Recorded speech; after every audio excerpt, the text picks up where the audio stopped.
জয়গুরু। দেখবেন অনেক সময় আপনি নিজে ভালো আছেন, কিন্তু আপনার পারিপার্শ্বিকেরা বা অন্য কেউ আপনার খারাপ করতে চাইছে। এর প্রতিরোধ কি?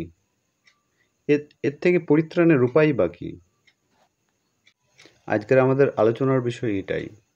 আসুন জেনে নিই পরম দয়াল শ্রী শ্রী ঠাকুর এ প্রসঙ্গে কী বলে গেছিলেন।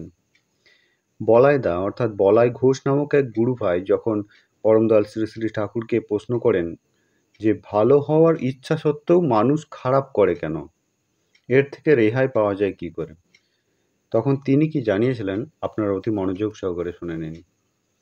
তিনি বলেছিলেন, মানুষ প্রবৃত্তি ছাড়তে চায় না, অথচ ভালো থাকতে চায়। প্রবৃত্তি যখন ফোঁস দেয় তখন সামলাতে পারে না। ভগবানের নেশা যাকে পায় তাকে প্রবৃত্তি আর কি করবে? সে বলে, কালী নামের গণ্ডি দিয়ে আছি রে, সমন দাঁড়ায়ে, কটু বলবি দেব সাজা মাকে দেব কয়ে। অর্থাৎ আমি ভালো থাকতে চাই, কিন্তু প্রবৃত্তি আমাকে ছাড়ে না। এই প্রবৃত্তির থেকে পরিত্রাণ পেতে ভগবানের নেশা যদি ঊর্ধ্বে ওঠে, তাহলে এর থেকে আমরা পরিত্রাণ পেতে পারি। এমন সহজভাবেই কথাগুলি পরম দয়াল শ্রী শ্রী ঠাকুর আমাদের বলে গেছিলেন। আশা রাখি আলোচনাটি আপনারা অতি মনোযোগ সহকারে শুনলেন।